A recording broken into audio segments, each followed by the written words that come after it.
Good morning mister Ayaan, অথবা বলা উচিত গুড আফটারনুন। ঘড়িতে কটা বাজে সেদিকে কি আপনার কোনো খেয়াল আছে? সকাল 10টা বেজে গেছে। আপনার মতো ক্রিয়েটিভ মানুষদের কি সূর্য মাথার উপর না আসা পর্যন্ত ঘুম ভাঙে না? 5 মিনিট, আর মাত্র 5 মিনিট প্লিজ। কাল রাতে তারাগুলো খুব বেশিক্ষণ জেগেছিল, তাই ওদের সঙ্গ দিতে গিয়ে আমারও দেরি হয়ে গেছে। তারা? কিসের তারা? তুমি কি এখনো স্বপ্নের জগতে আছো নাকি? ওঠো, জলদি ওঠো, আমার তোমার সাথে খুব জরুরি কিছু কথা আছে। জরুরি কথা? সকাল সকাল? প্লিজ ম্যাডাম, সকালের প্রথম ভোরেই যদি আপনার মতো একজন সিরিয়াস টিচারের লেকচার শুনতে হয় তাহলে তো আমার পুরো দিনটাই রসকসহীন হয়ে যাবে। তার চেয়ে বরং বলুন নাস্তায় কি আছে? আমার পেটের ভেতর তো ছুঁচো নয়, ডাইনোসর দৌড়াচ্ছে। নাস্তার চিন্তা পরে, আগে আমার কথা শোনো। তোমার এই ছন্ন ছাড়া বোহেমিয়ান জীবনযাত্রা তোমার নিজের বাড়ির জন্য ঠিক ছিল আয়ান, কিন্তু এটা এখন আমারও বাড়ি, আর আমার বাড়িতে সবকিছু নিয়ম মেনে চলবে। তোমার ওই পাহাড় জঙ্গলের নিয়ম এখানে খাটবে না। হোয়াট? আপনার বাড়ি? ও হ্যালো ম্যাডাম, আপনার কি স্মৃতিশক্তি দুর্বল নাকি? কালকে কাজী সাহেব কিন্তু কবুল শব্দটা আমাদের দুজনকেই বলিয়েছিলেন।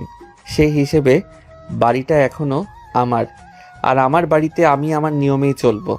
আপনার এই হিটলারি শাসন কলেজে আপনার স্টুডেন্টদের উপর চালাবেন, আমার উপর নয়।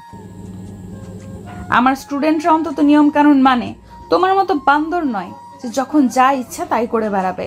আর তর্ক করবে না, আমি যা বলছি চুপচাপ শোনো। কেন শুনবো? আপনি কে?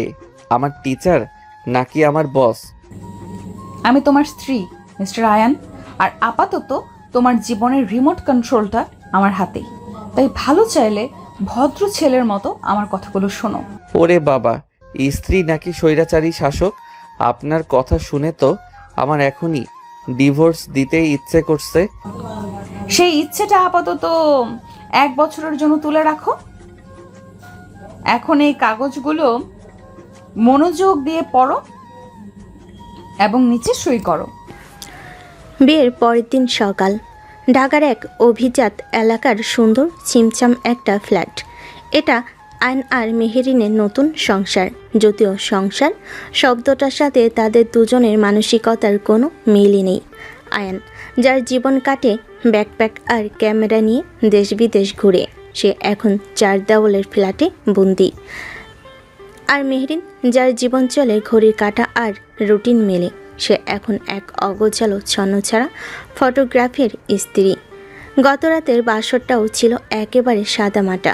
মেহরিন স্পষ্ট করে আয়নকে জানিয়ে দিয়েছিল যে এই বিয়েটা তার ইচ্ছের বিরুদ্ধে হয়েছে এবং সে যেন তার কাছ থেকে স্ত্রী হিসেবে কোনো কিছু আশা না করে। আয়নও তার কথাই কোনো আপত্তি না করে নিজের বালিশ কম্বল নিয়ে সোফাতেই ঘুমিয়ে পড়েছিল। আজ সকালে ঘুম ভাঙতে সে দেখে মেহরিন তার সামনে এক গাদা প্রিন্ট করা কাগজ নিয়ে বসে আছে। তার মুখে একজন হেডমিস্ট্রেসের মতো গম্ভীর অভিব্যক্তি, আর তারপরই তাদের মধ্যে ওই কথোপকথনগুলো হয়। আইন কাগজগুলো হাতে নিয়ে বলে, এগুলো কি আমাদের বিয়ের কাবিননামার ফটোকপি, নাকি আপনি ডিভোর্স পেপারও রেডি করে ফেলেছেন? বাহ, আপনার স্পিড তো রকেটের চেয়েও বেশি। ফাজলামি বন্ধ করে পড়ো। এটা হলো আমাদের সংসারের সংবিধান, বা সহজ ভাষায় বলা যায় রুল বুক। আজ থেকে আগামী 1 বছর এই ফ্ল্যাটের ভেতর এবং বাইরে তোমাকে এই নিয়মগুলো অক্ষরে অক্ষরে পালন করতে হবে। আয়ন অবাক হয়ে রুলবুকের প্রথম পাতাটা খুলল। বড় বড় করে হেডিং লেখা, একটি সুশৃঙ্খল ও আদর্শ দাম্পত্য জীবনের জন্য অবশ্য পালনীয় নিয়মাবলী। আয়ন হেডিংটা পড়ে হাসিতে ফেটে পড়ল। সিরিয়াসলি ম্যাডাম, আদর্শ দাম্পত্য জীবন? আপনার কি মনে হয় আমাদেরটা কোনো দিক থেকে আদর্শ? এটা তো একটা কমেডি শো, আর আপনি হলেন সেই শোয়ের রাগী বিচারক। আপনি পড়ে শোনান। নিয়ম নাম্বার 1, প্রতিদিন সকাল 7টার মধ্যে ঘুম থেকে উঠতে হবে। কোনো অজুহাত চলবে না। নিয়ম নম্বর 2, নিজের বিছানা, পড়ার টেবিল এবং ওয়ার্ড্রোব নিজেকেই গোছাতে হবে। ভেজা তোয়ালি বা ভেজা কাপড় বিছানার উপর রাখা সম্পূর্ণ নিষিদ্ধ। নিয়ম নাম্বার 3 বেলার খাবার নির্দিষ্ট সময়ে ডাইনিং টেবিলে বসে খেতে হবে, বিছানায় বসে খাওয়া যাবে না। নিয়ম নাম্বার 4, মাসের সর্বোচ্চ 4 দিন বাড়ির বাইরে ট্যুরে থাকা যাবে, তাও আবার আমার পূর্ব অনুমতি সাপেক্ষে। নিয়ম নাম্বার 5, কোনো রকম আজে বাজে বন্ধু বান্ধব নিয়ে আড্ডা দেওয়া চলবে না। আর নিয়ম নাম্বার 6, রুলবুকে এরকম মোট 25টা নিয়ম লেখা। আইন যত শুনছে তার চোখ দুটো ততই বড় বড় হয়ে যাচ্ছে। ম্যাডাম, আমার কয়েকটা প্রশ্ন ছিল। বলো। এই যে নিয়ম নম্বর 1 লিখেছেন সকাল 7টায় ঘুম থেকে উঠতে হবে, আচ্ছা কোনো দিন যদি রাতে আমায় ফিরতে দেরি হয় বা আমি অসুস্থ থাকি, সেদিনও কি এই নিয়ম প্রযোজ্য? হ্যাঁ, নিয়ম সবার জন্য সমান। ওকে। নিয়ম নম্বর 4 লিখেছেন মাসে মাত্র 4 দিন ট্যুরে থাকা যাবে, কিন্তু আমি একজন ট্রাভেল ফটোগ্রাফার ম্যাডাম, এটাই আমার পেশা। আমাকে তো কাজের জন্য মাসের 15 দিনই বাইরে থাকতে হতে পারে, তখন কি হবে? তাহলে তোমাকে অন্য কোনো পেশা খুঁজে নিতে হবে। একজন বিবাহিত পুরুষের জন্য এই ধরনের ছন্নছাড়া পেশা শোভা পায় না। বাহ, অসাধারণ। আর নিয়ম নম্বর 5, আজে বাজে বন্ধু বান্ধব, আমার কোন বন্ধুটা আজে বাজে সেটার সার্টিফিকেটও কি আপনার কাছ থেকেই নিতে হবে? অবশ্যই। বুঝেছি ম্যাডাম, আপনি কি বিয়ে করেছেন নাকি নতুন কোন স্টুডেন্ট ভর্তি করিয়েছেন আপনার শৃঙ্খলা নামের কারাগারে? সত্যি করে বলুন তো, এই রুল বুকটা কি আপনি আমার জন্য লিখেছেন নাকি আপনার কলেজের স্টুডেন্টদের হোস্টেলের জন্য? কারণ আমার তো মনে হচ্ছে জেলখানার কয়েদিরাও এর চেয়ে বেশি স্বাধীনতা পায়। তোমার যা মনে হয় তুমি তাই ভাবতে পারো, কিন্তু তুমি যদি এই বাড়িতে থাকতে চাও তাহলে তোমাকে এই নিয়মগুলো মেনেই চলতে হবে। এখন নিচে সই করো। আর যদি না করি? তাহলে দরজাটা খোলা আছে, তুমি এখনই এই বাড়ি থেকে বেরিয়ে যেতে পারো। আমি বাবাকে বলে দেব তার আদর্শ ছেলে বিয়ের পরের দিনই তার মেয়েকে ফেলে পালিয়ে গেছে। আইন বুঝতে পারল সে খুব খারাপ ভেবে ফেঁসে গেছে। এই মুহূর্তে মেহরিনের সাথে জেদ করে জেতা যাবে না। ঠিক আছে ম্যাডাম, আমি সই করব। আপনার এই ঐতিহাসিক সংবিধানে আমি আমার নামটা স্বর্ণাক্ষরে লিখে দিতে চাই। সে কলমটা নিয়ে সই করার জন্য উদ্যত হলো। কিন্তু আমারও একটা শর্ত আছে। তোমার আবার কিসের শর্ত? আমার শর্ত হলো, আপনি যখনই আমার উপর কোনো নিয়ম চাপানোর চেষ্টা করবেন তার আগে আপনাকেও আমার একটা চ্যালেঞ্জ গ্রহণ করতে হবে। চ্যালেঞ্জটা খুব সাধারণ। আমি আপনাকে আমার তোলা যে কোনো একটা ছবি দেখাবো, আপনাকে বলতে হবে সেই ছবিটার পেছনের গল্পটা কি। যদি আপনি সঠিক বলতে পারেন তাহলে সেই দিনের জন্য আমি আপনার সব নিয়ম মেনে চলব, আর যদি না পারেন তাহলে সেই দিনের জন্য আমি আমার নিজের রাজা। আমার উপর আপনার কোনো নিয়ম খাটাবেন না। রাজি? মেহরিন কিছুক্ষণ ভাবল। তার কাছে চ্যালেঞ্জটা খুব শিশুসুলভ মনে হলো। একটা ছবি দেখে গল্প বলা এমনকি আর কঠিন কাজ। ঠিক আছে, আমি তোমার চ্যালেঞ্জে রাজি। গুড। এই যে সই করে দিলাম, তাহলে আজকের চ্যালেঞ্জটা হয়ে যাক। সে তার মোবাইল থেকে একটা ছবি বের করে মেহরিনের সামনে ধরল। ছবিটা একটা পাহাড়ের চূড়ায় তোলা, যেখানে এক বৃদ্ধ লোক আকাশের দিকে তাকিয়ে হাসছেন। তার চামড়ায় হাজারো ভাঁজ, কিন্তু চোখে অপার শান্তি। বলুন তো ম্যাডাম, এই ছবিটার গল্পটা কি? এ আর এমন কি কঠিন? কোনো এক বৃদ্ধ লোক পাহাড়ে ঘুরতে গেছে আর তুমি তার ছবি তুলেছ। হয়তো সে তার জীবনের শেষ সময়ে এসে প্রকৃতির কাছাকাছি হতে চাইছে। ভুল। মানে আপনার উত্তরটা ভুল ম্যাডাম। এই লোকটা কোনো ট্যুরিস্ট নয়। এই লোকটার নাম শের সিং। উনি এই পাহাড়ের চূড়াতেই থাকেন একা, কারণ 30 বছর আগে এক ভূমিধসে উনি ওনার পুরো পরিবারকে হারিয়েছেন। কিন্তু উনি পাহাড়টাকে ছেড়ে যাননি, কারণ উনি বিশ্বাস করেন ওনার স্ত্রী আর সন্তানরা ওই পাহাড়ের আকাশেই তারা হয়ে আছেন। তাই উনি প্রতিদিন সন্ধ্যায় আকাশের দিকে তাকিয়ে তাদের সাথে কথা বলেন। আয়নের এই গল্পটা শুনে মেহেরিনের ভেতরটা কেমন যেন মোচড় দিয়ে উঠল। তো ম্যাডাম, যেহেতু আপনি চ্যালেঞ্জে হেরে গেছেন, সেহেতু আজকের দিনের জন্য আপনার কোনো রুল বুক আমার উপর প্রযোজ্য নয়। তার মানে আমি এখন ঘুমাবো। আর হ্যাঁ, আমার কফিটা যেন ঠিক 11টায় আমার বিছানায় চলে আসে, চিনি ছাড়া। Good night again. এই বলে সে সোফার দিকে হেঁটে গেল এবং ধপাস করে শুয়ে পড়ল। মেহরিন স্তব্ধ হয়ে দাঁড়িয়ে রইল। সে বুঝতে পারছিল যে ছেলেটাকে সে শুধু একজন অগোছালো ছন্নছাড়া বাউন্ডলে ভেবেছিল, তার জগৎটা আসলে অনেক বেশি গভীর, অনেক বেশি মায়াময়। আর তার সাথে এই বুদ্ধির লড়াইয়ে জেতাটা তার জন্য খুব একটা সহজ হবে না। সে যখন ভাবছে এই অদ্ভুত ছেলেটাকে নিয়ে সে কি করবে। ঠিক তখনই পাশের রান্নাঘর থেকে মিষ্টি হাসির শব্দে সে বাস্তবে ফিরল। কি রে আয়ান, এর মধ্যেই ঘুমিয়ে পড়লি? আর মেহেরিন মা, তুমি এখানে একা দাঁড়িয়ে আছো কেন? আসো আমার সাথে ড্রয়িং রুমে আসো। আয়নের মা হাতে চায়ের ট্রে নিয়ে ড্রয়িং রুমে ঢুকলেন। তার পেছনে ছিলেন আয়নের বাবা হাসনাত সাহেব, হাতে সকালে পত্রিকা। তাদের মুখে কোনো দুশ্চিন্তার ছাপ নেই, বরং নতুন বউকে নিয়ে একরাশ প্রশ্রয় আর আনন্দ। না মা, আমি ঠিক আছি। আরে তুমি তো এখনো কিছু মুখে দাওনি। আয়নের পাল্লায় পড়লে তো আর খাওয়া দাওয়া কোনো সময় জ্ঞান থাকবে না। নাও আগে চাটা খাও। মেহেরিন চুপচাপ তাদের পাশে সোফায় বসলো।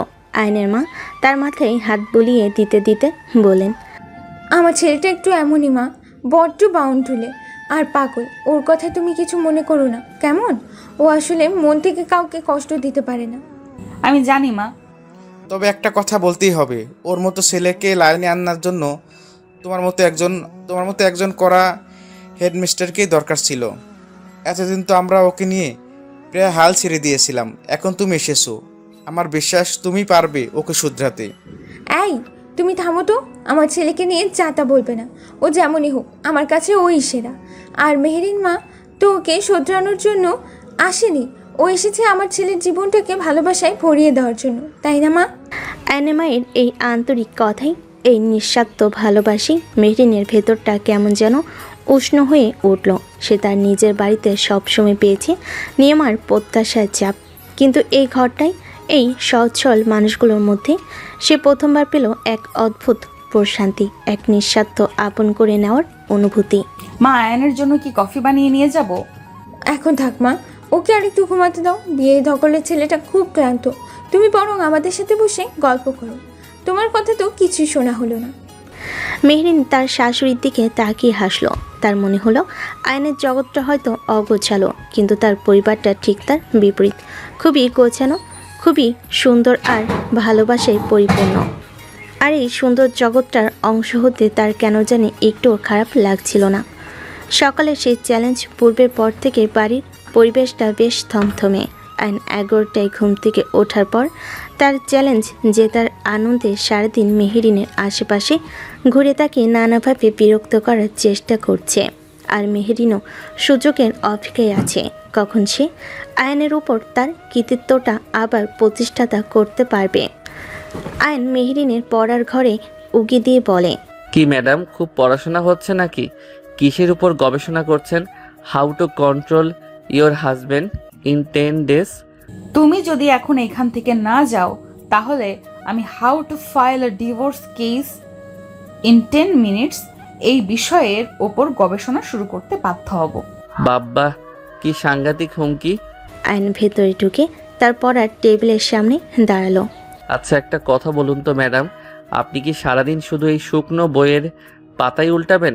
চলুন না বিকেলে বাইরে থেকে কোথাও ঘুরে আসি। আজ বিকেলে আকাশটা কিন্তু খুব সুন্দর হবে মনে হচ্ছে, ছবি তোলার জন্য একেবারে পারফেক্ট। আমার কোনো আগ্রহ নেই, আর তাছাড়া একজন বিবাহিত এবং দায়িত্বশীল পুরুষের কি সারাক্ষণ এইভাবে ঘুরে বেড়ানো শোভা পায়? তোমার তো এখন সংসার নিয়ে ভাবা উচিত, তাই না? সংসার নিয়ে তো আমিই ভাবছি, কিন্তু সংসার তো আর শুধু ভাবলেই চলে না, পেটেও তো কিছু দিতে হয় নাকি? দুপুর হয়ে গেল, এখনো রান্না বান্নার কোনো নামগন্ধই নেই। আপনার মা তো আজ আত্মীয়ের বাড়ি গেছেন। আজ আমাদের কি হবে ম্যাডাম? আমরা কি আজ অনাহারে মারা যাব? ঠিক, এই সুযোগটারই অপেক্ষায় ছিলাম আমি। সে চেয়ার ছেড়ে উঠে দাঁড়ালো, তার চোখে মুখে এক ধূর্ত হাসি। চলো আমার সাথে। কোথায়? আপনার সাথে কি আজ আমাকেও উপোস করতে হবে নাকি? না। সে আয়ানের হাত ধরে প্রায় টেনে নিয়ে রান্নাঘরের দিকে যেতে যেতে বলল, আজ তুমি রান্না করবে। হোয়াট? আমি রান্না করব? আপনি কি সিরিয়াস ম্যাডাম? আমি তো আমার জীবনে এক কাপ চাও বানাইনি। আপনি আমাকে দিয়ে রান্না করানোর কথা ভাবছেন কিভাবে? কারণ আমি তোমাকে দায়িত্বশীল বানাতে চাই। আর দায়িত্বশীল হওয়ার প্রথম ধাপটাই হলো নিজের খাবারের ব্যবস্থা নিজে করা। আজ দুপুরে তুমি আমাদের দুজনের জন্য রান্না করবে। এটাই তোমার জন্য আমার আজকের চ্যালেঞ্জ। পারবে তো? কিন্তু আমি তো কিছুই পারি না। তাহলে শিখে নাও। মেহেরিন ফ্রিজ থেকে কিছু সবজি আর মুরগির মাংস বের করে দিল। তোমার হাতে যে স্মার্টফোন আছে, ইন্টারনেট আছে, ইউটিউবে লক্ষ লক্ষ রান্নার ভিডিও আছে, দেখে দেখে রান্না করো। আমি ঠিক 1 ঘন্টা পর আসবো। যদি দেখি খাবার রেডি হয়নি, তাহলে কিন্তু আজকের রাতের জন্য তোমার কপালে কোনো খাবার জুটবে না। এই বলে সে একটা বিজয়ী হাসি হেসে রান্নাঘর থেকে বেরিয়ে গেল। আয়ন হতভম্ব হয়ে কাঁচা মুরগি আর সবজির দিকে তাকিয়ে রইল। এ তো দেখি হিটলারের চেয়েও ভয়ঙ্কর। এ তো আমাকে না খাইয়ে মারার প্ল্যান করেছে। ঠিক আছে ম্যাডাম, আপনিও দেখবেন আয়ান রহমান কি জিনিস। আমিও আজ এমন রান্না করব যা খেয়ে আপনি আপনার আঙুল পর্যন্ত চাটতে বাধ্য হবেন। এরপর শুরু হলো আয়নের মিশন কিচেন। সে তার দামি DSLR ক্যামেরাটা একপাশে রেখে কোমরে অ্যাপ্রন বেঁধে, যদিও সেটা উল্টো করে পড়েছে, ইউটিউবে চিকেন কারি ফর বিগিনার্স লিখে সার্চ দিল। ওকে, প্রথমে পেঁয়াজ কাটতে হবে। এর এমন কি কঠিন কাজ? সে পেঁয়াজ কাটতে গিয়ে তার জীবনের প্রথম কান্নার অভিজ্ঞতা লাভ করলো। তার চোখ দিয়ে অঝরে জল পড়ছে, নাক দিয়ে পানি গড়াচ্ছে। ধুর ছাই, এই পেঁয়াজের সাথে আমার কিসের শত্রুতা? এ তো দেখি রান্নার আগেই আমাকে কাঁদিয়ে ছাড়ছে। অনেক যুদ্ধ করে পেঁয়াজ কাটার পর সে এবার মুরগির মাংস ধুতে গেল, কিন্তু সে এত জোরে কল ছেড়েছে যে পানির ছিটা আর মাংসের টুকরো ছিটকে গিয়ে পুরো রান্নাঘর একাকার। ইউটিউবের নির্দেশ মতো সে কড়াইতে তেল দিয়ে তাতে পেঁয়াজ ছালো, কিন্তু সে জানে না তেলটা যথেষ্ট গরম হওয়ার আগে সে পেঁয়াজ দিয়ে দিয়েছে। ফলে পেঁয়াজ ভাজা না হয়ে সেদ্ধ হতে শুরু করলো। ব্যাপারটা কি? ভিডিওতে তো দেখালো পেঁয়াজগুলো সোনালি রঙের হবে, আমারগুলো এমন ফ্যাকাশে হয়ে আছে কেন? মনে হচ্ছে রক্ত শূন্যতায় ভুগছে। সে এবার চুলার আঁচ বাড়িয়ে দিল। তারপর পরই ঘটল বিপত্তি। অতিরিক্ত আঁচে পেঁয়াজগুলো সোনালি না হয়ে সরাসরি কালো কয়লায় পরিণত হলো, আর সেই পোড়া গন্ধ ছড়িয়ে পড়ল পুরো বাড়িতে। বসার ঘর থেকে চিৎকার করে, আয়ান, কিসের গন্ধ বের হচ্ছে? তুমি কি রান্না করছো নাকি বাড়িতে আগুন লাগিয়ে দিয়েছো? আরে না না, কিছু না। এটা একটা স্পেশাল স্মোকি ফ্লেভার আনার নতুন টেকনিক, আপনি বুঝবেন না। সে পোড়া পেঁয়াজগুলো ফেলে দিয়ে আবার নতুন করে রান্না শুরু করলো। এবার মশলা দেওয়ার পালা, কিন্তু হলুদের গুঁড়ো, মরিচের গুঁড়ো আর জিরে গুঁড়ো এই 3টে বয়ামের মধ্যে সে গুলিয়ে ফেল। সে হলুদের বদলে কড়াইতে ঢেলে দিল প্রায় 3-4 চামচ মরিচের গুঁড়ো। মশলাটা তেলে পড়তেই এমন এক ঝাঁঝালো গন্ধ আর ধোঁয়া তৈরি হলো যে আয়নের নিঃশ্বাস বন্ধ হয়ে যাওয়ার উপক্রম। সে কাশতে কাশতে চোখ মুখে পানি ছিটাতে লাগলো। আর এই হুড়োহুড়িতে তার হাত থেকে হলুদের বয়ামটা পড়ে গিয়ে মেঝেতে ছড়িয়ে থাকা পানির সাথে মিশে একাকার হয়ে গেল। ঠিক তখনই রান্নাঘরে দরজে এসে দাঁড়ালো মেহেরিন, তার হাতে আয়নের ক্যামেরা। কি হলো তোমার? এখনো রান্না হয়নি? 1 ঘন্টা তো হয়ে। তার কথা শেষ হওয়ার আগেই সে রান্নাঘরের অবস্থা দেখে স্তব্ধ হয়ে গেল। পুরো রান্নাঘরটা যেন একটা যুদ্ধক্ষেত্র। মেঝেতে হলুদ পানি আর আটার মিশ্রণে এক অদ্ভুত আলপনা তৈরি হয়েছে। সিঙ্কটা ময়লা বাসনে ভর্তি। চুলার উপর রাখা কড়াই থেকে কালো ধোঁয়া বের হচ্ছে। তার মাঝখানে যুদ্ধবিধ্বস্ত সৈনিকের মতো দাঁড়িয়ে আছে আয়ান। তার মুখে চুলে কাপড়ে রাজ্যের মশলা মাখা। এটা এটা কি করছো তুমি আয়ান?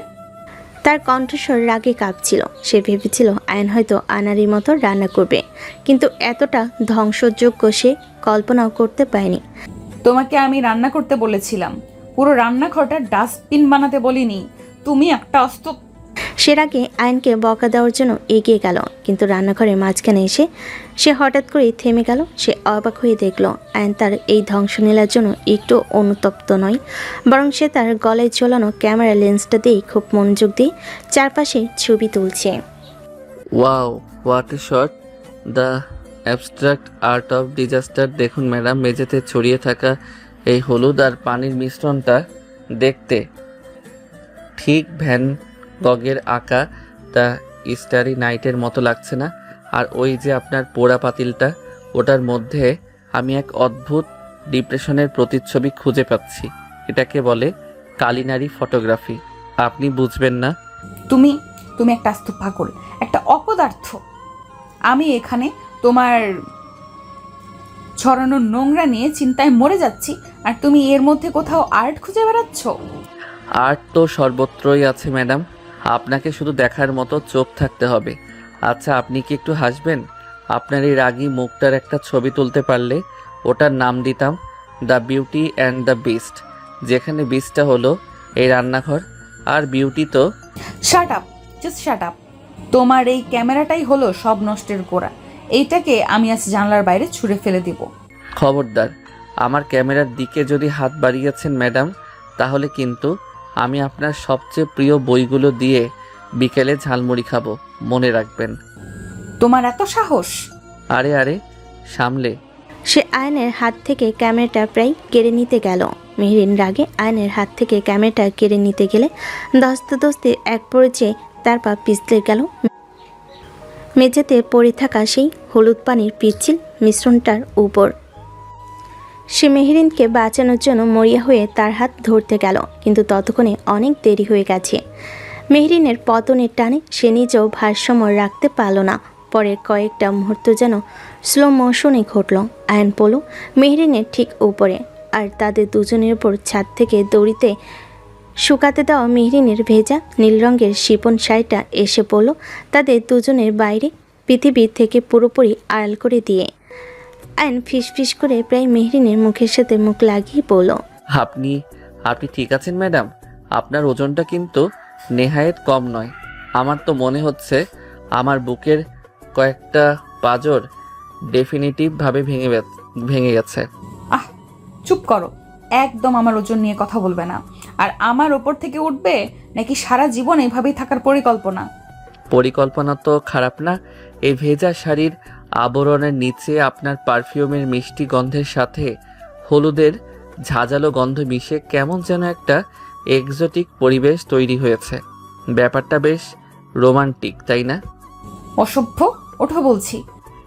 উঠবো তো বটেই, কিন্তু তার আগে একটা কথা বলুন তো, আপনার চোখে কি কোনো ম্যাগনেট লাগানো আছে নাকি? আমি তো চোখ ফেরাতেই পারছি না। মেহরিন কোনো উত্তর দিতে পারল না। তার হৃৎপিণ্ডটা এত জোরে চলছিল যে তার মনে হচ্ছিল রান্নাঘরের দেয়ালগুলো হয়তো সে শব্দটা শুনতে পাচ্ছে।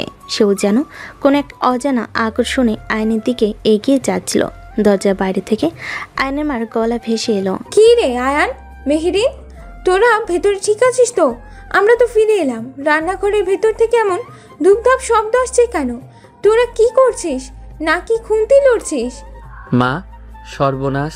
মা আর বাবা তো দেখি আত্মীয়ের বাড়ি থেকে ফিরে এসেছেন। এখন কি হবে? আমি কি জানি? সব তোমার জন্য হয়েছে। এখন যদি মা আমাদের এই অবস্থায় দেখেন তাহলে কি ভাববেন? আয়ন তাড়াহুড়ো করে শাড়িটা সরাতে সরাতে বাইরে চিৎকার করে বলে, মা, তুমি এখন ভেতরে এসো না প্লিজ। ভেতরে একটা খুব ডেলিকেট এক্সপেরিমেন্ট চলছে। ভুল করে তেজস্ক্রিয় কিছু একটা তৈরি হয়ে গেছে। আমরা ওটাকে নিষ্ক্রিয় করার চেষ্টা করছি। রান্নাঘরে? আয়ান, তুই কি পাগল হয়ে গেলি নাকি? দরজা খোল বলছি। ততক্ষণে আয়ন আর মেহরিন উঠে দাঁড়িয়েছে। তাদের দুজনের অবস্থা দেখার মতো। সারা শরীরে চুলে মুখে হলুদ পানির মাখামাখি। আয়ন দরজাটা সামান্য ফাঁক করে মুখটা বের করে বলে, আরে বাবা, তোমরা এত তাড়াতাড়ি চলে এলে, কেমন সারপ্রাইজ দিলে বলো তো? আমরা তো ভাবছিলাম আজ তোমাদের একটা সারপ্রাইজ দেব।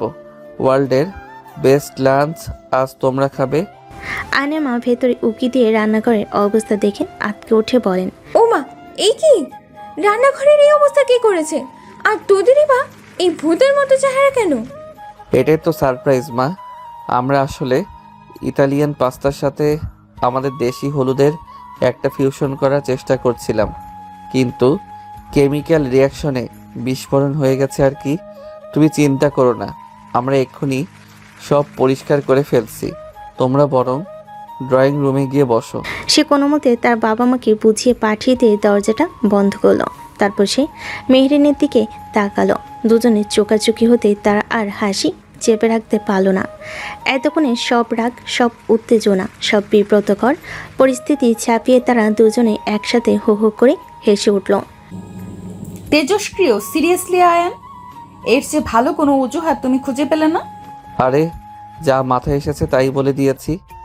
তবে একটা কথা বলুন তো ম্যাডাম, আমাদের এই ভেজা শাড়ির রোম্যান্সটা কিন্তু একেবারে ফিল্মি ছিল, তাই না? শুধু একটা গানের অভাব ছিল। তোমার সাথে কথা বলাই বেকার।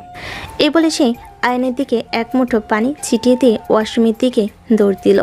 আয়নও হাসতে হাসতে তার পেছন পেছন ছুটল। রান্নাঘরের সেই যুদ্ধক্ষেত্রটা এখন তাদের মিষ্টি খুনসুটির সাক্ষী হয়ে রইল। রান্নাঘরে সেই বিস্ফোরণের পর আয়নের বাবা মায়ের বকা আর নিজেদের খুনসুটির মধ্য দিয়ে দিনটা কেটে গেল। রাতের খাবার শেষে মেহরিন যখন তার পড়ার ঘরে বই নিয়ে বসতে যাবে, ঠিক তখনই আয়ন এসে তার পথ আটকে দাঁড়ালো। কোথায় যাচ্ছেন ম্যাডাম? আজকের দিনের ক্লাসের তো এখনো অনেক বাকি। মানে এখন আবার কিসের ক্লাস? আমার এখন পড়তে বসতে হবে, সামনে আমার স্টুডেন্টদের পরীক্ষা। আরে আপনার স্টুডেন্টদের পরীক্ষা তো এখনো অনেক দেরি, কিন্তু আপনার জীবনের পরীক্ষা তো প্রতিদিন চলছে। আর আজকের বিষয় হলো অ্যাস্ট্রোনমি, অর্থাৎ জ্যোতির্বিজ্ঞান। চলুন, আপনার ক্লাসটা আজ ছাদে হবে। ছাদে এত রাতে? তুমি কি পাগল হয়ে গেছো? আমার ঘুম পাচ্ছে। ঘুম তো রোজই পাই ম্যাডাম, কিন্তু আজকের মতো আকাশ রোজ পাওয়া যায় না। বাইরে তাকিয়ে দেখুন একবার, মেঘ কেটে গিয়ে আকাশটা কি পরিষ্কার হয়ে গেছে। বলেছিলাম না দুপুরে? এমন রাতে যারা বইয়ের পাতায় মুখ গুজে বসে থাকে তাদের মতো হতভাগা আর কেউ নেই। আমার এসব তারাটারা দেখতে ভালো লাগে না। আমার কাছে এগুলো শুধু গ্যাস আর ধুলোর পিণ্ড ছাড়া আর কিছুই না। বাহ, খুব তো সায়েন্স কপচান। চলুন তো, আজ আমি আপনার ওই সায়েন্সের ধারণাই বদলে দেব। সে প্রায় জোর করে মেহরিনের হাত ধরে ছাদের দিকে নিয়ে যেতে লাগলো। আর হ্যাঁ, এটা কিন্তু আমার সেই রুল বুকের চ্যালেঞ্জেরই অংশ। আজ সকালে তো আপনি হেরেছেন, তাই আজকের দিনটা আমার কথা তো আপনাকে শুনতেই হবে। ছাদের পরিবেশটা ছিল অসাধারণ। ঠান্ডা বাতাস, ঝিঝি পোকার ডাক আর মাথার উপর লক্ষ কোটি তারার মেলা। অ্যান্ড ছাদের এক কোণায় তার বিশাল দামি টেলিস্কোপটা সেট করতে শুরু করলো। এটা কি? তুমি তো দেখি আস্ত একটা অবজারভেটরি নিয়ে ঘোরো। এটা আমার সবচেয়ে প্রিয় বন্ধু ম্যাডাম। যখন পৃথিবীর মানুষদের ওপর খুব রাগ হয়, তখন আমি এর চোখে চোখ রেখে অন্য কোনো জগতের সাথে কথা বলি। ওরা খুব ভালো শ্রোতা, কোনো অভিযোগ করে না, কোনো নিয়ম চাপিয়ে দেয় না। তার এই কথাই মেহরিনের বুকের ভেতরটা কেমন যেন করে উঠল। আসুন ম্যাডাম, আপনার জন্য স্পেশাল শো শুরু হতে চলেছে। সে মেহরিনের হাত ধরে তাকে টেলিস্কোপের আইপিসের সামনে এনে দাঁড় করলো। দেখুন তো, কিছু দেখতে পাচ্ছেন? ওয়াও, এটা এটা কি? এটা গ্রহ, আর তার চারপাশে গোল হয়ে। ওটা বৃহস্পতি গ্রহ, জুপিটার, আর ওগুলো হলো তার বিখ্যাত বলয়। আয়ন মেহরিনের ঠিক পেছনে দাঁড়িয়ে তার কাঁধের ওপর দিয়ে ঝুঁকে খুব নরম গলায় ব্যাখ্যা করে বলতে লাগলো। জানেন, এই বলয়গুলো আসলে লক্ষ লক্ষ বরফ আর পাথরের টুকরো দিয়ে তৈরি। কি অদ্ভুত, তাই না? দূর থেকে দেখতে কতটা শান্ত, কতটা সুন্দর, অথচ কাছে গেলে হয়তো বুঝবেন সেখানে কত ভাঙাচোরা চলছে। আয়নের নিঃশ্বাসের উষ্ণ বাতাস মেহরিনের ঘাড়ে এসে লাগছিল। তার শরীরে হালকা স্পর্শে মেহরিনের মনোযোগ গ্রহের চেয়েও বেশি করে আয়নের দিকে চলে যাচ্ছিল। আয়ন এবার টেলিস্কোপটা ঘুরিয়ে চাঁদের দিকে ফোকাস করলো। এবার এদিকে দেখুন, দেখুন চাঁদের গায়ে ওই যে কালো কালো গর্তগুলো দেখছেন, ওগুলোকে বলে ক্রেটার বা আগ্নেয়গিরির মুখ। কোটি কোটি বছর আগে উল্কাপিণ্ডের আঘাতে এগুলো তৈরি হয়েছে। আমাদের জীবনেও তো এমন অনেক আঘাতের দাগ থেকে যায়, তাই না ম্যাডাম? কিন্তু দেখুন চারটা সেই দাগগুলো নিয়েই কতটা সুন্দর, কতটা উজ্জ্বল। আয়ন এবার টেলিস্কোপ থেকে সরে এসে আকাশের দিকে আঙ্গুল তুলে তারা চেনাতে শুরু করলো। ওই যে দেখুন, ওই যে 7টা তারা একসাথে, ওটাকে বলে সপ্তর্ষি মণ্ডল। আর তার ঠিক পাশে ওই যে সবচেয়ে উজ্জ্বল তারাটা, ওটা হলো ধ্রুব তারা।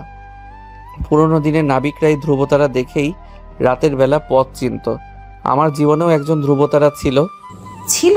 কে এসে? আমার ছোট বোন রিয়া। সে পাহাড় খুব ভালোবাসতো, তারা দেখতে খুব ভালোবাসতো।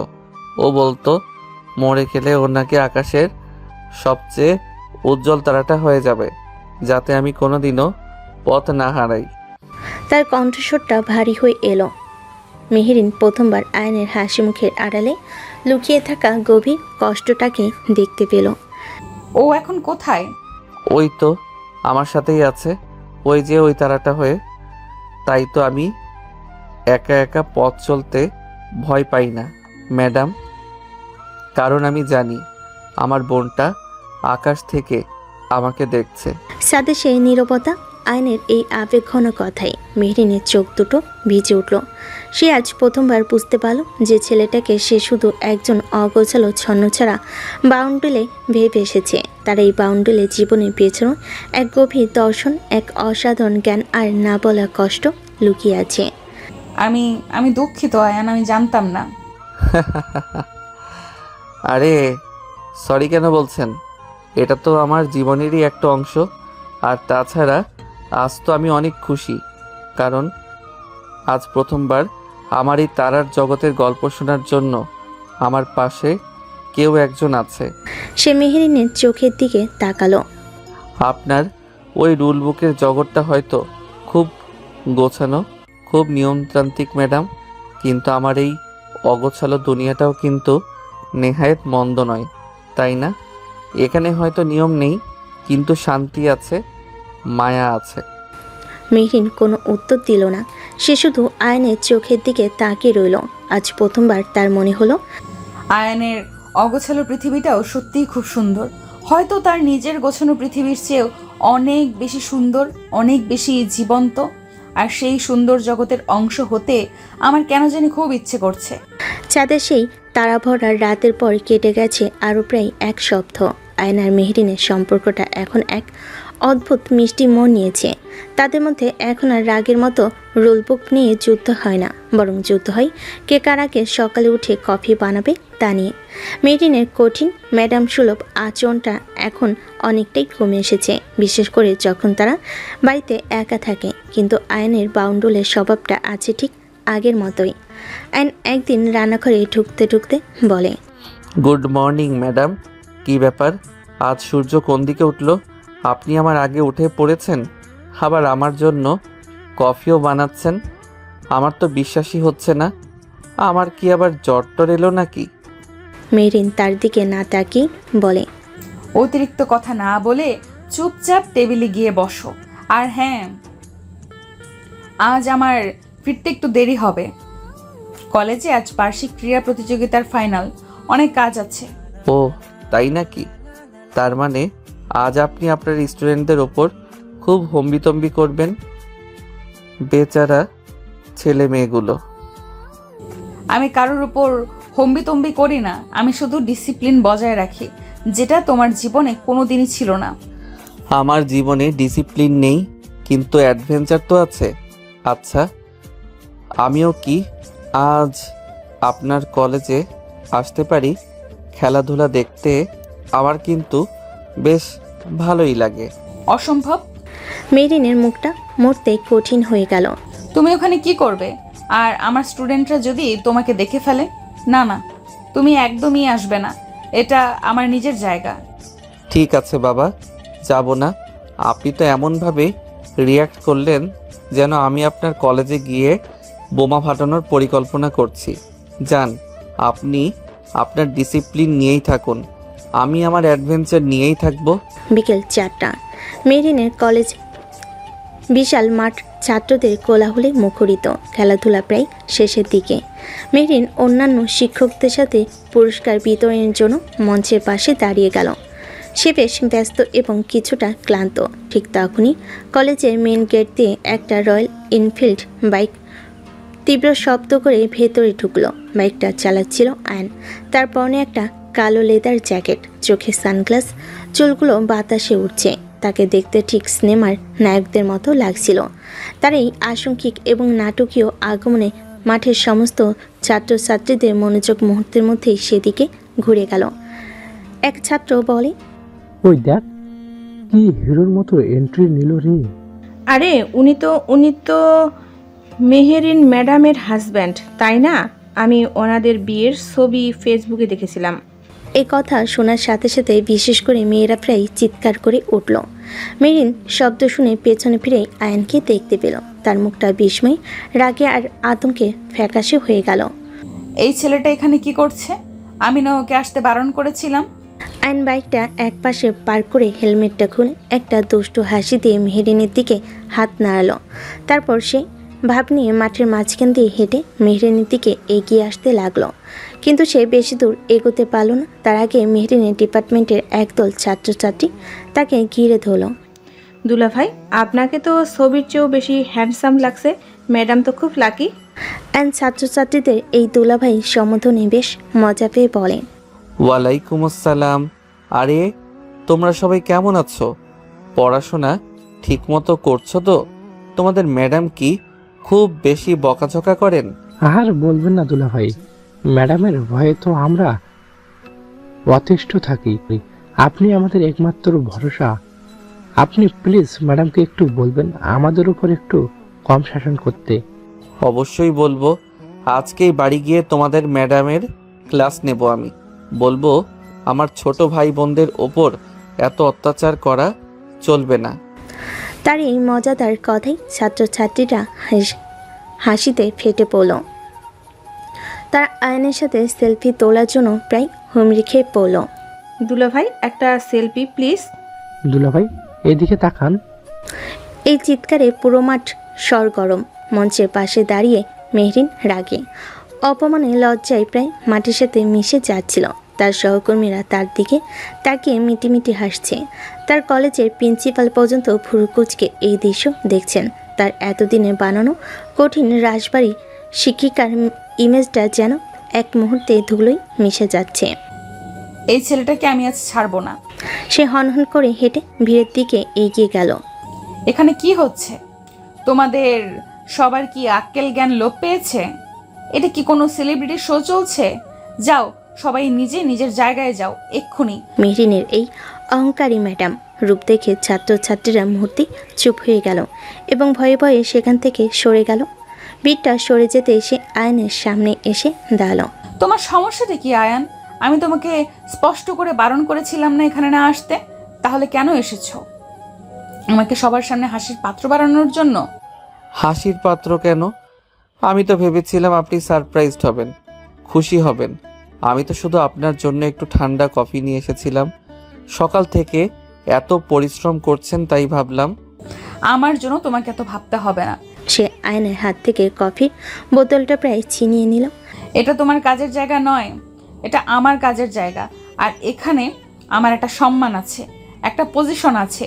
তোমার এই ধরনের ছেলে মানুষই আচরণ আমার সেই সম্মানটাকে নষ্ট করে দেয়। তুমি কি বোঝো না? ছেলে মানুষই? আমি কি এমন করলাম? আয়নের মুখের হাসিটা এবার মিলিয়ে গেল। তার আত্মসম্মানে আঘাত লেগেছে। আমি তো শুধু তোমার সাথে দেখা করতে এসেছিলাম মেহেরিন। তোমার ছাত্রছাত্রীরা আমাকে ভালোবেসে দুলাভাই বলেছে, আমার সাথে দুটো কথা বলেছে। এতে তোমার সম্মান নষ্ট হয়ে গেল। সম্মান কি এতই ঠুনকো জিনিস যে দুটো কথার বাতাসে নষ্ট হয়ে যায়? আর তাছাড়া আমি এখানকারই ছাত্র, আসতেই পারি। তুমি বুঝবে না আয়ান, তোমার তো কোনো নির্দিষ্ট কাজের জায়গা নেই, কোনো বসের অধীনে কাজ করতে হয় না। তাই তুমি প্রফেশনালিজম শব্দটার মানেও বোঝো না। ঠিক বলেছ, আমি হয়তো প্রফেশনালিজম বুঝি না, কিন্তু আমি ভালোবাসা শব্দটার মানে বুঝি। আর আমি এটাও বুঝি যে ভালোবাসার মানুষটাকে সবার সামনে অপমান করতে হয় না। এই বলে সে আর এক মুহূর্ত দাঁড়ালো না। সে কোনো দিকে না তাকিয়ে চুপচাপ তার বাইকের দিকে হেঁটে গেল। তারপর বাইকে স্টার্ট দিয়ে যে পথে এসেছিল সে পথেই তীব্র গতিতে বেরিয়ে গেল। মেহরিন স্তব্ধ হয়ে দাঁড়িয়ে রইল। সে বুঝতে পারছিল সে রাগের মাথায় আয়নকে খুব বড় একটা আঘাত দিয়ে ফেলেছে। যে মানুষটা শুধু আমার জন্যই, আমাকে এক ঝলক দেখার জন্য এত দূর ছুটে এসেছিল, তাকে আমি সবার সামনে অপমান করলাম। ধ্যাৎ। তার ভেতরটা তীব্র অনুশোচনায় ছেয়ে গেল। কলেজের এই ঘটনার পর মেরিন যখন বাসে ফিরল তখন পুরো বাড়িটা অস্বাভাবিক রকমে চুপচাপ। আয়ন তার আগেই ফিরে এসেছে, কিন্তু তার কোনো সারা শব্দ নেই। মেহরিন দ্বিধাগ্রস্ত পায় তাদের শোবার ঘরের দিকে এগিয়ে গেল। দরজার সামনে এসে সে দেখল দরজাটা ভেতর থেকে বন্ধ। আয়ান, তুমি ভেতরে আছো? দরজাটা খোলো প্লিজ, আমার তোমার সাথে কথা বলা দরকার। কিন্তু ভেতর থেকে কোনো উত্তর এলো না। সে শুধু শুনতে পেল ঘরের ভেতর থেকে কিছু একটা ঘষার মৃদু একটানা শব্দ আসছে। আয়ান প্লিজ এমন করো না, আমি জানি আমি খুব অন্যায় করে ফেলেছি, আমি তোমাকে সবার সামনে ওভাবে আমার বলা উচিত হয়নি, আমি দুঃখিত। তবু কোনো সাড়া নেই। মেরিন হতাশ হয়ে দরজার সামনে বসে পড়ল। তার বুকের ভেতরটা তীব্র অপরাধবোধে ভারী হয়ে আছে। সে বুঝতে পারছিল তার আজকের আচরণ আয়নের আত্মসম্মানে কতটা আঘাত করেছে। যে ছেলেটা সবসময় হাসি খুশি থাকে, তাকে এতটা চুপ হয়ে যেতে সে কোনোদিন দেখেনি। সেই রাতে মেরিন ড্রয়িং রুমের সোফাতেই ঘুমিয়ে পড়ল, কিন্তু তার ঘুম বারবার ভেঙে যাচ্ছিল। সে কয়েকবার দরজার কাছে গিয়ে আবারও ফিরে এসেছে। সে আয়নকে তার মতো করে থাকতে দিতে চেয়েছিল। ভোরের আলো ফোটার ঠিক আগে শব্দটা হঠাৎ করে থেমে গেল। কিছুক্ষণ পর শোবার ঘরে দরজাটা খোলার শব্দ হলো। মেরিন চোখ খুলে দেখল আয়ন বেরিয়ে আসছে। তার সারা শরীরে, মুখে, চুলে নানা রঙের ছাপ। তার চোখ দুটো সারার জাগার কারণে টকটকে লাল, কিন্তু তার মুখে কোনো রাগ বা অভিমান নেই। আজ শুধু এক গভীর ক্লান্তি আর অন্যরকম এক প্রশান্তি। আয়ন মেহরিনকে সোফায় ঘুমিয়ে থাকতে দেখে বলে, তুমি এখানে ঘুমিয়েছিলে? তুমি সারা রাত ঘুমাওনি? ভেতরে কি করছিলে তুমি? কিছু না, সামান্য আঁকাআঁকি করছিলাম। এখন আমার খুব ঘুম পাচ্ছে। এই বলে সে আর দাঁড়ালো না। সে সোজা গেস্ট রুমে গিয়ে দরজা বন্ধ করে দিল। মেহরিন হতভম্ব হয়ে তার যাওয়ার পথের দিকে তাকিয়ে রইল। কিছুক্ষণ সে দ্বিধাগ্রস্ত পায়ে তাদের শোবার ঘরের দিকে এগিয়ে গেল। ভেতরে ঢুকে ঘরের দৃশ্যটা দেখে সে বাকরুদ্ধ হয়ে গেল। তার নিঃশ্বাস যেন কয়েক মুহূর্তের জন্য বন্ধ হয়ে গিয়েছিল। তাদের শোবার ঘরে যে দেওয়ালটা এতদিন ধরে সাদা ফাঁকা ছিল, সেই পুরো দেওয়ালটা জুড়ে এখন এক অসাধারণ জীবন্ত মুরাল।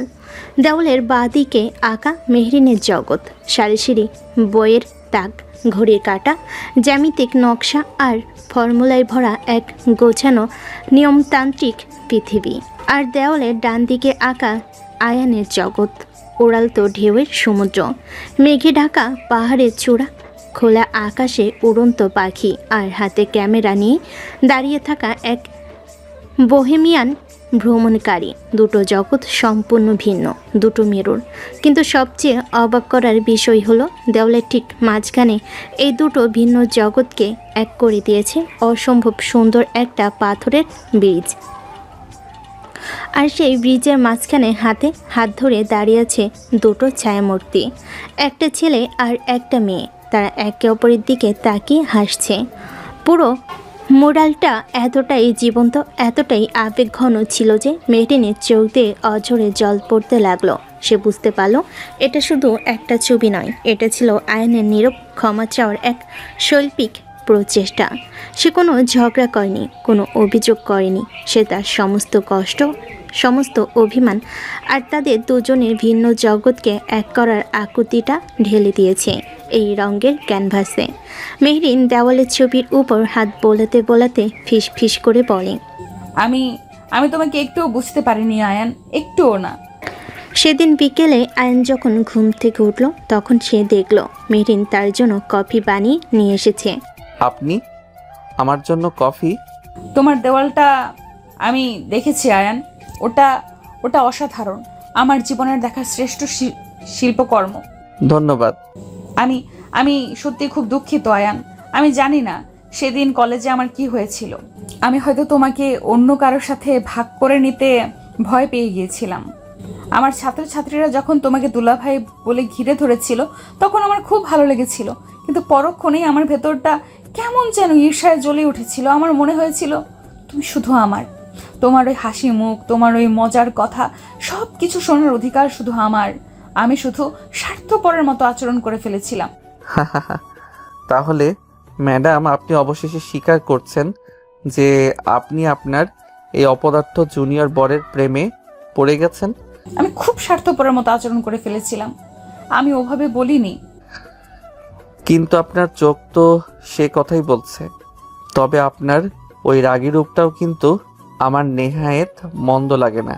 মাঝে মাঝে একটু ঝগড়া না হলে তো ভালোবাসাটা ঠিক জমে না, তাই না? পাগল একটা। সে মেহরিনের হাতটা তার হাতের মধ্যে তুলে নিল। সে আয়নের কাঁধে মাথা রাখলো। আয়নও তাকে আলতো করে জড়িয়ে ধরল।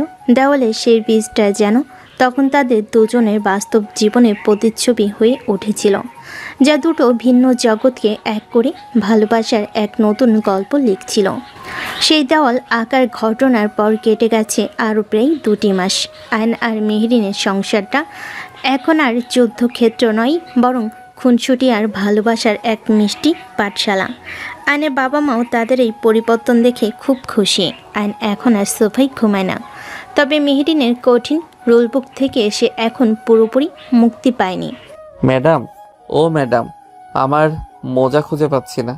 আপনি কি দেখেছেন আমার নীল রঙের মোজাটা? তোমার মোজা আমি কি করে জানবো? তোমার জিনিসপত্র তো তুমিই গোছাতে পারো না। দেখো, হয়তো তোমার ক্যামেরার ব্যাগের ভেতরে রেখেছো। পেয়েছি।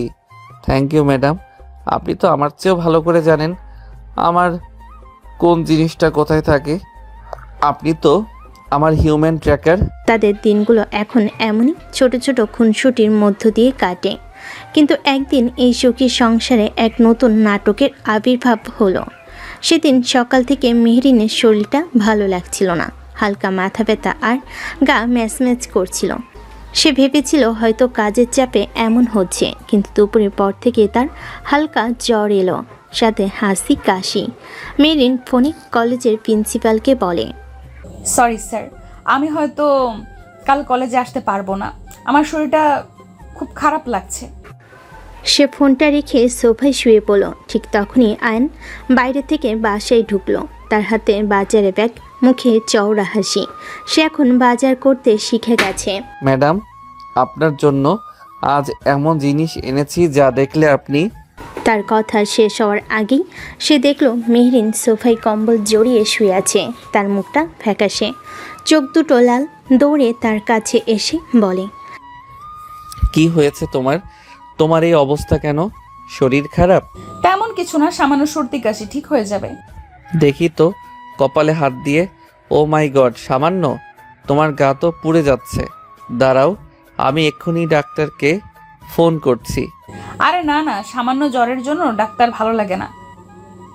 একটা প্যারাসিটামল খেলেই ঠিক হয়ে যাবে। চুপ, একদম চুপ। তুমি যখন অসুস্থ তখন তোমার কোনো মতামত গ্রাহ্য হবে না। এখন থেকে আগামী 24 ঘন্টা তুমি আমার কড়া নজরদারিতে থাকবে। তোমার খাওয়া দাওয়া, ওষুধ, সব কিছু দায়িত্ব আমার। এরপর শুরু হলো আয়নের অপারেশন মেহরিন।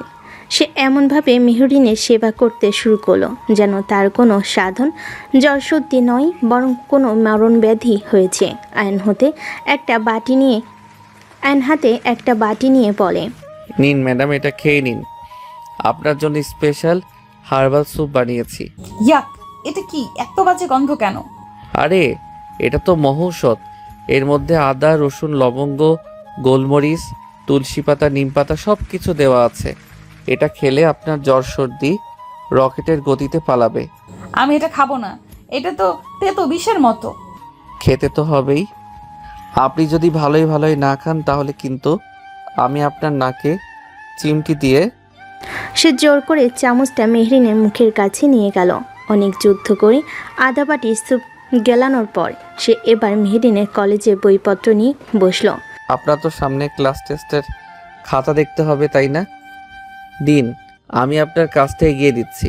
আপনার লেকচারের নোটগুলোও আমি বানিয়ে দিচ্ছি। না না, তোমায় কিছু করতে হবে না। তুমি তোমার সব স্টুডেন্টকে ফেল করিয়ে দেবে। আরে, আমাকে এতটাও গাধা ভাববেন না ম্যাডাম। আমিও তো পড়াশোনা করেছি নাকি। কিন্তু 1 ঘন্টা পর মেহরিন যখন দেখল আয়ন তার লেকচার নোটে ফিজিক্সের সূত্রের সাথে ফিলোসফি মিশিয়ে একাকার করে ফেলেছে। তখন সে আর তাকে তার বইপত্র ধরতে দিল না। বিকেলবেলা মেহরিন যখন জোরের ঘরে আদৌ ঘুমন্ত অবস্থায় ছিল, তখন সে শুনল ঘরের ভেতর থেকে খসখস শব্দ আসছে। সে চোখ খুলে অবাক হয়ে গেল। আয়ন তাদের ড্রয়িং রুমের মাঝখানে একটা ছোট্ট টেন্ট কাটিয়েছে। ভিতরে দুটো স্লিপিং ব্যাগ, একটা হারিকেন লণ্ঠন আর তার গিটারটা রাখা। সেই টেন্টের ভিতর থেকে উকি দিয়ে বলল, সারপ্রাইজ ম্যাডাম, কেমন লাগছে আমাদের ইনডোর ক্যাম্পিং সাইট? এসব কি আয়ান? ঘরের ভেতরে টেন্ট কেন? কারণ আপনার মনটা খুব খারাপ, তাই না? অসুস্থ হলে শরীর তো খারাপ থাকেই, সাথে মনটাও খারাপ হয়ে যায়। তাই ভাবলাম আপনার মনটা একটু ভালো করে দেই। আপনি তো আর আমার সাথে পাহাড়ে ক্যাম্পিং করতে যাবেন না, তাই আমি পাহাড়টাকে আপনার জন্য এখানে নিয়ে এলাম।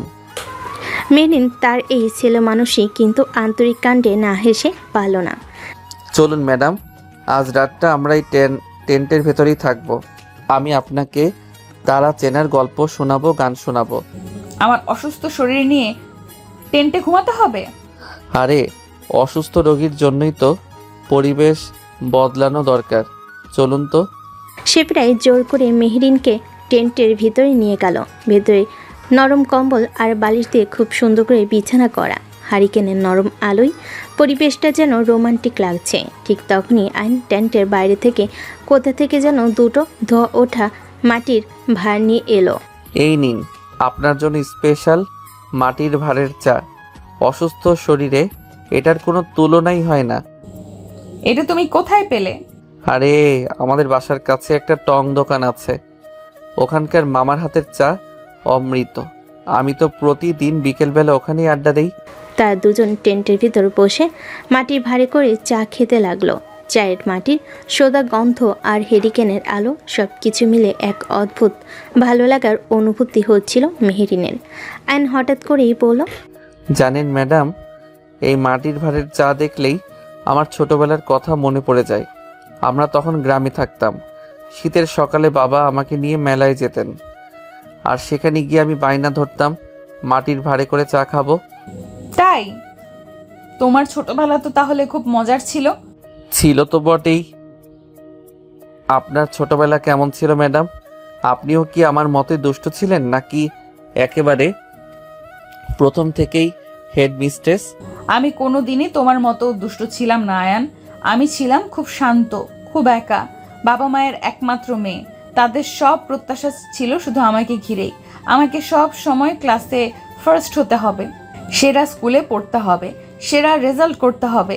এই ছিল আমার জীবন। আমার কোনো বন্ধু ছিল না। আমার খেলার সাথী ছিল শুধু আমার বইগুলো। এই প্রথমবার মেহরিন আয়নের সামনে তার কঠিন ম্যাডাম সত্তা ছেড়ে তার ভেতরের একাকী সাধারণ মেয়েটার মতো করে কথা বলল। আয়নও খুব মনোযোগ দিয়ে তার কথা শুনছিল। তাহলে তো আপনার ছোটবেলাটা খুব বোরিং ছিল ম্যাডাম। ছিল হয়তো, কিন্তু এখন আর নেই। কেন? কারণ এখন আমার জীবনে তোমার মতো একটা দুষ্ট বন্ধু এসেছে, যে আমার বোরিং জীবনটাকে রঙিন করে তুলেছে। এই সহজ আন্তরিক স্বীকারোক্তিতে আয়নের ভেতরটা আনন্দে ভরে গেল। সে কিছু না বলে তার গিটারটা হাতে তুলে নিল এবং একটা নরম মিষ্টি সুর বাজাতে শুরু করলো। সেই সুরের সাথে সেই মাটির ভারের চায়ের গন্ধ মিলেমিশে তাদের সেই ছোট্ট টেন্টের ভেতরটা যেন পৃথিবীর সবচেয়ে সুখী জায়গায় পরিণত হলো। মেহরিনের অসুস্থতা এখন অনেকটাই সেরে গেছে। আয়নের ক্যাম্পিং থেরাপি আর যত্ন তার শরীরের চেয়েও বেশি কাজ করেছে মনের উপর। তাদের সম্পর্কটা এখন আর শুধু স্বামী স্ত্রীর খুনসুটিতে সীমাবদ্ধ নেই, বরং পরিণত হয়েছে এক গভীর বন্ধুত্বে। তারা এখন একে অপরের সাথে তাদের ছোট ছোট আনন্দ কষ্ট সবই ভাগ করে নিতে শুরু করেছে। ম্যাডাম, এই ম্যাডাম, আমার ওয়ালেটটা দেখেছেন? কোথাও খুঁজে পাচ্ছি না। আজ মাসের প্রথম দিন। আপনাকে তো আপনার মাসুহারাটা দিতে হবে, তাই না? তোমার ওয়ালেট তো তোমার প্যান্টের পকেটেই থাকে। দেখো, গতকাল যে জিন্সটা পরেছিলে ওটার ভেতরেই হয়তো আছে। ও হ্যাঁ, পেয়েছি। অ্যান তার ময়লা কাপড়ে স্তূপ থেকে জিন্সটা বের করে পকেট থেকে ওয়ালেটটা বের করতে গেল, কিন্তু তাড়াহুড়ো করতে গিয়ে ওয়ালেটটা তার হাত ফসকে নিচে পড়ে গেল। আর ঠিক তখনই ওয়ালেটের ভেতর থেকে ভাঁজ করে রাখা একটা পূর্ণ কিছুটা বিমর্ণ হয়ে যাওয়া ছবি ছিটকে বেরিয়ে এলো। মেহরিন তখন ঘর গোছাচ্ছিল। সে ঝুঁকে পড়ে ছবিটা হাতে তুলে নিল। ছবিটা একটা পাহাড়ের চূড়ায় তোলা। সেখানে আয়ন দাঁড়িয়ে আছে। তার মুখে কৈশোরের চাপল্য আর বিশ্বজয়ের হাসি। আর তার পাশে তাকে জড়িয়ে ধরে হাসি মুখে দাঁড়িয়ে আছে অসম্ভব মিষ্টি দেখতে একটি মেয়ে। ছবিটা দেখার সাথে সাথেই কোনো এক অজানা কারণে মেহেরিনের বুকের ভেতরটা ধক করে উঠল। তার মুখের হাসিটা মুহূর্তেই মিলিয়ে গেল। আরে আরে, এটা কোথায় পেলে? দাও, আমাকে দাও। সে মেহেরিনের হাত থেকে ছবিটা প্রায় কেড়ে নিতে গেল, কিন্তু মেহেরিন ছবিটা ছাড়ল না। কে এই মেয়েটা? মানে কি বলছো? আমি জিজ্ঞেস করছি এই মেয়েটা কে? দেখতে তো বেশ খুব হাসি খুশি মনে হচ্ছে। তোমার গার্লফ্রেন্ড ছিল নাকি এখনো আছে? তুমি কি জেলাস ফিল করছো ম্যাডাম? আয়ন তার ঈর্ষাটা বুঝতে পেরে মজা করার লোভটা সামলাতে পারল না। বাহ, আমার অহংকারী ম্যাডাম এখন জেলাসিও ফিল করতে শিখে গেছেন। উন্নতি তো হচ্ছে। হ্যাঁ, ও আমার খুবই কাছের একজন ছিল, আমার জীবনের সবচেয়ে কাছের মানুষ ছিল। তার মানে এখন আর নেই, ব্রেকআপ হয়ে গেছে বুঝি? নাকি তুমি ওকে ধোকা দিয়েছো?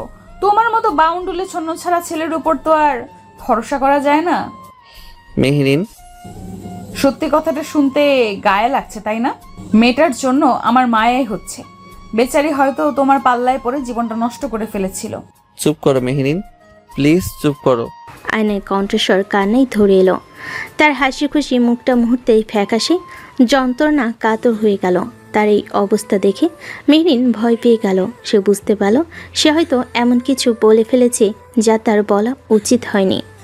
আয়ান, আমি সরি, আমি ওভাবে বলতে চাইনি। আমি শুধু না, দোষটা তোমার নয়, দোষটা আমারই উচিত ছিল তোমাকে সবকিছু আগে বলার। সে মেহরিনের হাত থেকে ছবিটা নিল। তারপর পরম মমতায় ছবিটার উপর হাত বোলাতে বোলাতে বলল, ওর নাম রিয়া। ওই যে তোমাকে তারা দেখিয়ে বলেছিল, মনে আছে? আমার ছোট বোন, আমার একমাত্র বোন, আমার জীবনের ধ্রুবতারা। সেদিন ধ্রুবতারার কথাও বলেছিলাম, মনে আছে তোমার? তার মানে এই মেয়েটা আয়ানের বোন আর আমি তাকে নিয়েছি? ও তোমার চেয়েও বেশি পাগল ছিল জানো। পাহাড় ছিল ওর প্রথম প্রেম। সুযোগ পেলেই আমার সাথে ব্যাকপ্যাক নিয়ে বেরিয়ে পড়তো। বলতো, ভাইয়া আমি একদিন পৃথিবীর সবচেয়ে উঁচু পাহাড়ের চূড়ায় উঠব, আর সেখান থেকে চিৎকার করে বলবো আমি পৃথিবীকে ভালোবাসি। এই ছবিটা বান্দরবানের কেউ ক্রাডংয়ের চূড়ায় তোলা। ও সেদিন কি খুশি হয়েছিল, আমাকে জড়িয়ে ধরে বলেছিল, ভাইয়া আমি একদিন এভারেস্টও জয় করব। দেখো, আমি ওকে কথা দিয়েছিলাম পরের বার ওকে নিয়ে এভারেস্ট বেস ক্যাম্পে যাব। কিন্তু সেই পরের বারটা আর আসেনি মেহরিন। এর ঠিক 6 মাস পর একটা রোড অ্যাক্সিডেন্টে ও আমাদের সবাইকে ছেড়ে চলে গেল একেবারে। সে কিছুক্ষণ চুপ করে রইল। সে আর কথা বলতে পারল না। তার গলা পুজে এলো। মেহরিন স্তব্ধ হয়ে দাঁড়িয়ে রইল। তার নিজের চোখ দিয়েও অঝরে জল পড়ছে। তার ভেতরটা তীব্র অনুশোচনা, তীব্র কষ্টে পড়ে যাচ্ছিল। ও চলে যাওয়ার পর আমার পৃথিবীটা যেন শেষ হয়ে গিয়েছিল। আমি খাওয়া দাওয়া, পড়াশোনা সব কিছু ছেড়ে দিয়েছিলাম। প্রায় 1 বছর আমি ঘর থেকে বের হইনি। তারপর একদিন ওর পুরনো ডায়েরিটা খুঁজে পাই। সেখানে ও লিখেছিল ওর স্বপ্ন নাকি শুধু পাহাড় জয় করা নয়, ওর স্বপ্ন হলো ওর ভাইয়া একদিন পৃথিবীর সেরা ট্রাভেল ফটোগ্রাফার হবে। ওর তোলা ছবি দেখে যেন পুরো পৃথিবীর মানুষ মুগ্ধ হয়ে যায়। সেদিন আমি আবার নতুন করে বাঁচার কারণ খুঁজে পেয়েছিলাম মেহরিন। আমি ওর স্বপ্নটাকে নিজের স্বপ্ন বানিয়ে নিয়েছিলাম। আমি ক্যামেরা হাতে তুলে নিয়েছিলাম শুধু ওর জন্য। আমি আজ দেশ বিদেশ ঘুরে বেড়াই, পাহাড় সমুদ্রে ছুটে যাই শুধু ওর ওই শেষ ইচ্ছেটা পূরণ করার জন্য।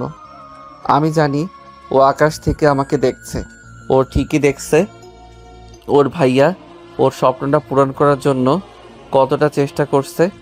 আয়ান, আমি জানি না আমি তোমাকে কি বলে ক্ষমা চাইবো। আমি খুব খুব অন্যায় করে ফেলেছি, প্লিজ আমাকে মাফ করে দাও। আরে পাগলি, তুমি তো কিছুই জানতে না। ওদিন একটু বলেছিলাম, কিন্তু পুরো বিষয়টা তো তুমি জানতে না। এতে তোমার কোনো দোষ নেই, বরং ভালোই হয়েছে। অনেকদিন পর আজ আমি রিয়ার কথাগুলো কাউকে মন খুলে বলতে পারলাম। আমার জীবনে হয়তো এখন আর কোনো ধ্রুবতারা নেই মেহেরিন, কিন্তু কিন্তু আমার আকাশে এখন একটা নতুন চাঁদ উঠেছে, যে চাঁদের আলোয় আমি আমার বাকি পথটা চলতে চাই। মেহরিন তার বুকে মুখ লুকিয়ে আরও জোরে কাঁদতে লাগলো। সে কোনো কথা বলল না, কিন্তু তার কান্নাতেই মিশেছিল সব অনুশোচনা, তার সব কৃতজ্ঞতা আর তার না বলা ভালোবাসা। সে বুঝতে পারছিল সে শুধু আয়নের অতীতকেই জানল না, সে আজ আয়নের আত্মার সাথে পরিচিত হলো। ছবির এই ঘটনার পর থেকে আয়ন আর মেহরিনের সম্পর্কটা যেন এক নতুন সমীকরণে বাধা পড়েছে। মেহরিনের মন থেকে আয়নের পেশার আলগোছে জীবনযাত্রা নিয়ে সব দ্বিধা কেটে গেছে। সে এখন আয়নের ছন্নছাড়া জীবনের পেছনে গভীরতাকে সম্মান করতে শিখেছে। আর আয়ন ও মেহরিনের কঠিন ম্যাডাম সত্তার আড়ালে লুকিয়ে থাকা নরম যত্নশীল মনটার প্রেমে নতুন করে পড়েছে একদিন। আয়ান শোনো, আজ কলেজে আমাদের অ্যানুয়াল ফাংশন, ফিরতে অনেক রাত হবে। তুমি কি ডিনারটা বাইরে থেকে করে নিতে পারবে? শুধু ডিনার কেন ম্যাডাম? বললে তো আমি আজ বাড়ি ফিরবো না। ফাজলামো করো না, আর হ্যাঁ, সাবধানে থেকো। আপনার অনুপস্থিতিতে এই ফাঁকা বাড়িতে একা একা থাকাটা তো আর সহজ নয়। আমার তো ভূতের ভয়ও করে। আপনিও সাবধানে থাকবেন ম্যাডাম, আর বেশি শাসন করবেন না আপনার স্টুডেন্টদের। ওরা তো বাচ্চা ছেলে মেয়ে। আচ্ছা বাবা, আর লেকচার দিতে হবে না, আমি যাচ্ছি। কলেজের বিশাল অডিটোরিয়ামে ছাত্রছাত্রী, শিক্ষক আর অভিভাবকদের উপস্থিতিতে কানে কানে পূর্ণ। মেহরিন অনুষ্ঠানের পরিচালনার দায়িত্বে আছে। সব কিছু খুব সুন্দরভাবেই চলছিল, কিন্তু অনুষ্ঠানের মূল আকর্ষণ প্রধান অতিথি বক্তব্যের ঠিক আগে একটা বড় সমস্যা দেখা দিল। প্রিন্সিপাল চিন্তিত মুখে মেহরিনকে বলেন, মেহরিন, সর্বনাশ হয়ে গেছে। Chief guest doctor Imtiaz Ahmed হঠাৎ করে রাস্তায় অসুস্থ হয়ে পড়েছেন। উনি হাসপাতালে আছেন, কোনোভাবেই আসতে পারবেন না। হোয়াট বলেন কি স্যার? এখন কি হবে? আর মাত্র 10 মিনিট পরেই তো ওনার সল্ট। আমি তো কিছুই বুঝতে পারছি না। এত অল্প সময়ে আমরা নতুন গেস্টই বা কোথায় পাবো? পুরো অনুষ্ঠানটাই তো ভেস্তে যাবে, কলেজের সম্মান। মেহরিনও প্রচণ্ড টেনশনে পড়ে গেল। সে যখন দিশাহারা হয়ে ভাবছিল কি করা যায়, ঠিক তখনই কোনো এক অদ্ভুত কারণে তার মাথায় আয়নের মুখটা ভেসে উঠল। সে জানে আয়ন হয়তো কোনো বিখ্যাত ব্যক্তি নয়, কিন্তু তার কথা বলার ভঙ্গি, তার জ্ঞান, তার পৃথিবীকে দেখার দর্শন সবই অসাধারণ। ওনার স্টল। স্যার, আমি কি একটা কথা বলতে পারি? হ্যাঁ হ্যাঁ, বলো, যে কোনো আইডিয়া। আমার হাজব্যান্ড আয়ান, ও একজন ট্রাভেল ফটোগ্রাফার। ও খুব ভালো কথা বলে, আর সবচেয়ে বড় কথা, ও তো আমাদের এই কলেজেরই প্রাক্তন ছাত্র। হয়তো ওকে দিয়ে আজকের পরিস্থিতিটা সামাল দেওয়া যেতে পারে। তোমার হাজবেন্ড আয়ান, সে কি পারবে এত বড় একটা অডিয়েন্সের সামনে কথা বলতে? 10 মিনিট পর আয়ন তার বাসার সাধারণ টি শার্ট আর জিন্স পরে কলেজ গেটে এসে নামলো। মেহরিন আশঙ্কিক ফোন পেয়ে সে প্রায় দৌড়ে উড়ে এসেছে।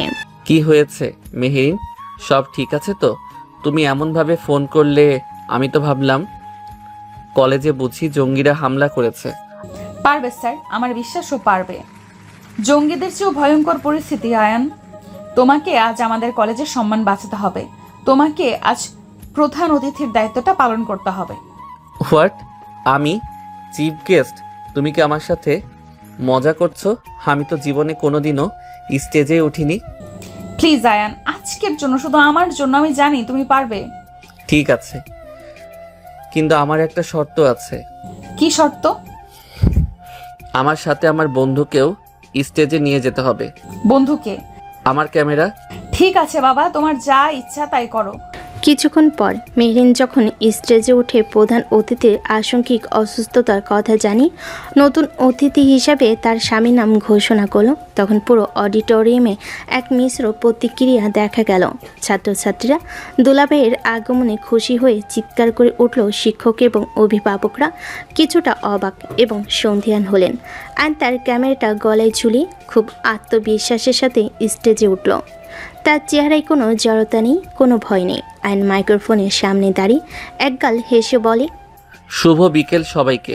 আমি জানি আপনারা সবাই হয়তো ডক্টর ইমতিয়াজ আহমেদের মতো একজন জ্ঞানী মানুষের বক্তব্য শোনার জন্য অপেক্ষা করছিলেন, কিন্তু ভাগ্যের পরিহাসে আজ আপনাদের সামনে দাঁড়িয়ে আছে তারই কলেজের এক প্রাক্তন ব্যাকবেঞ্চার ছাত্র আয়ান রহমান। আমি কোনো জ্ঞানী মানুষ নই, আমার কাছে কোনো ডিগ্রি বা বড় কোনো পদ নেই। আমার কাছে যা আছে তাহলে ছোট্ট একটা ক্যামেরা আর এই ক্যামেরার চোখে দেখা কিছু গল্প। আজ আমি আপনাদের কোনো লেকচার দিতে আসিনি, আমি এসেছি আমার সেই গল্পগুলো শোনাতে।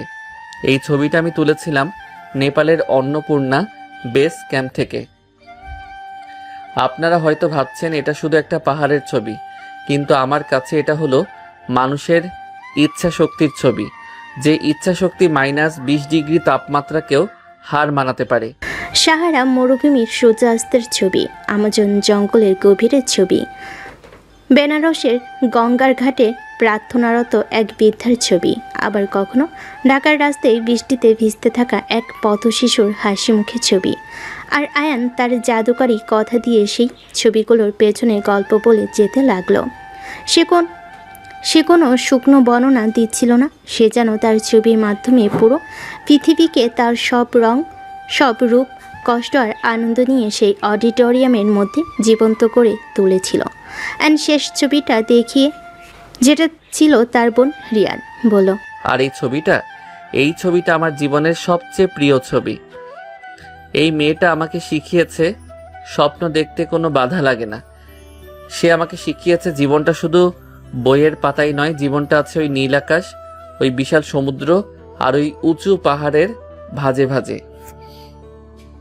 আমি জানি না সফলতা মানে কি, কিন্তু আমার কাছে সফলতা মানে হলো নিজের ভালোবাসার কাজটা করে যাওয়া, আর সেই কাজের মাধ্যমে অন্তত একজন মানুষের মুখেও হাসি ফোটানো।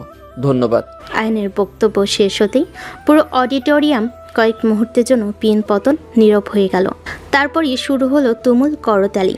শিক্ষক, ছাত্রছাত্রী, অভিভাবক সবাই উঠে দাঁড়িয়ে তাকে সম্মান জানাচ্ছে। মেহরিন স্টেজের এক কোণে দাঁড়িয়েছিল, তার চোখ দিয়ে অঝরে জল পড়ছে। তবে এ জল কষ্টের নয়, এ জল ছিল গর্বের, আনন্দ আর ভালোবাসার। অনুষ্ঠান শেষে প্রিন্সিপাল আর তার সহকর্মীরা মেহরিনকে ঘিরে ধরলেন। সবার এই প্রশংসার বনে মেহরিনের বুকটা গর্বে ভরে উঠেছিল। সে ভিড়ের মধ্যে আয়নকে খুঁজছিল। সে দেখল আয়ন ছাত্রছাত্রীদের ভিড়ের মধ্যে দাঁড়িয়ে হাসি মুখে তাদের সাথে কথা বলছে, অটোগ্রাফ দিচ্ছে।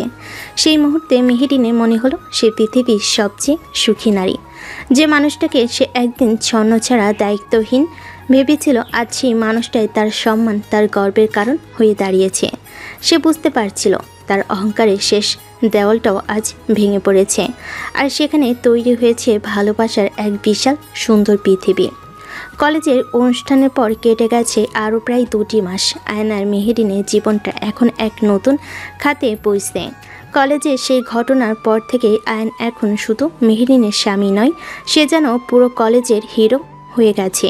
আর মেহরিনের মধ্যেও এসেছে এক আকাশ পাতাল পরিবর্তন। তার কঠিন রাজবাড়ি ম্যাডাম সত্তাটা এখন অনেকটাই নরম হয়ে এসেছে। সে এখন হাসতে শিখেছে, ভালোবাসতে শিখেছে, আর সবচেয়ে বড় কথা, সে তার স্বামীর অগোছালো জগৎটাকে মন থেকে সম্মান করতে শিখেছে। ম্যাডাম, ও ম্যাডাম, আমার ক্যামেরার লেন্সটা দেখেছেন? আমি তো টেবিলের উপরে রেখেছিলাম।